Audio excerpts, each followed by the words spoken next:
grown-up, said Hiccup, trying to squeeze his blanket into his already bursting at the seams rucksack. He said, "I'm always wanting you to be this great hero and leader. What's wrong with being normal, for Thor's sake? What's wrong with being just so stow at stuff? That's just totally unrealistic." "Uh-oh," said Fishlegs, for at that moment reality was approaching, in the form of someone who most definitely did not think Hiccup was a great hero and leader. It was Snot-Face Snot-Loud. There he is, look at him with all his stuff, tapping his sword. Yes, Hiccup's unpleasant first cousin, a large, arrogant boy with the most enormous nostrils you have ever seen, closely followed by his sidekick, Dogsbreath the Durbrain.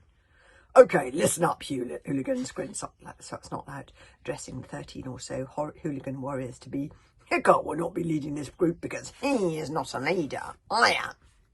"But Hiccup is the son of Stoic the Fast," protested Fishlegs. "Who cares?" grinned Snot-Loud, giving Fishlegs a painful kick in the shins and a shove to Hiccup that was so violent it sent him sprawling onto the ground. "Hiccup is scrawny and weedy and useless. He can't play bashable to save his life. His dragon is the size of a frog, and we can't be led by someone who has a friend like you." This was not a very kind thing to say, but admittedly Fishlegs was a little challenged in the biking department.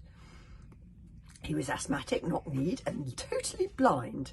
Nearly blind without his glasses. He was prone to hay fever, eczema, chilblains, and chesty coughs. He did have gifts, of course. He was good at composing poetry, and he had a nice sarcastic sense of humour, but neither of these skills were particularly prized in the hooligan tribe. Snot-Loud drew his sword. "With the flash cut," gloated Snot-Loud, making some lunges at imaginary opponents. "I will be the first warrior in training to make it to Flashmaster level. Trust me, I will. As for you," purred Snot-Loud, "maybe they should create new sword fighting belts for you two. How about yellow belts or pretty pink ones? That'd be good for a couple of cowards and their teeny-weeny little weapons." snorted Dogsbreath. "Ha ha ha ha," laughed the warriors to be from some of the other tougher tribes, the Visifrags, the Bashamoigs, and the Murderers, gathering around them as they sensed some fun was starting. "Who are these pathetic weeds?" Snot-Loud grinned very vicious, the biggest Visithug, a brute of a boy with a vigorous forest of hair sprouting from his ear holes. "Surely they can't be hooligans." "They pretend to be," sneered Snot-Loud. Snot-Loud's eyes went as more small and mean as a shark's. He lunged at Hiccup's rucksack, and rip, rip, rip went the flash cut. "Oh dear," cooed Snot-Loud. There he is, going crazy, holding up Hiccup's shredded hammock. "My hand slipped. I seem to have..." Oh my goodness, look at him, just poor Hiccup. That's Fishlegs. Oh, he's so mean, that's Snot-Loud. "A tiny little tear in your hammock. How will you make it the hard way up Angry Mountain when you haven't got anywhere to sleep? What a shame. You'll just have to stay awake for the whole of the night."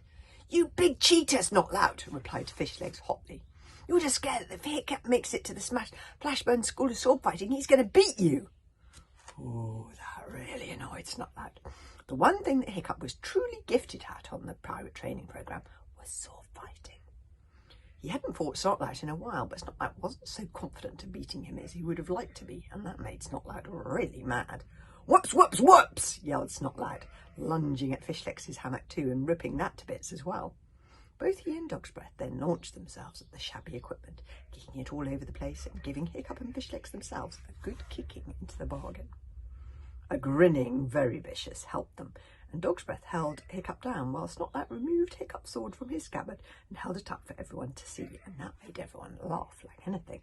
The Hiccup sword endeavour was not very impressive to look at. "Your mighty sword, Chief Hiccup, or is it a dagger? Silly me, I seem to have bent it," smiled Snot-Loud as he smashed the sword on a rock before hurling it away as far as he could. "Oh dear," cooed Snot-Loud, "how will you make gold Flashmaster now?" Well, the hooligans and the Visithags and the Bashamoigs and the Murderers were nearly sick. They thought that was so funny.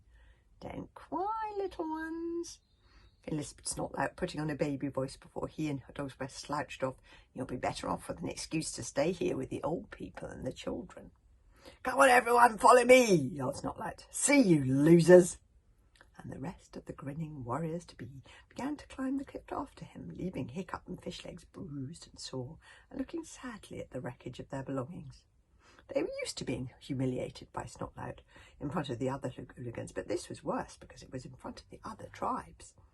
It did not bode well for the 3 weeks they were going to be spending at the Flashburn School of Sword Fighting.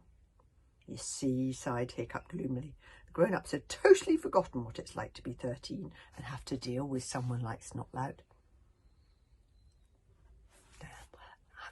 Next chapter, rest of the chapter.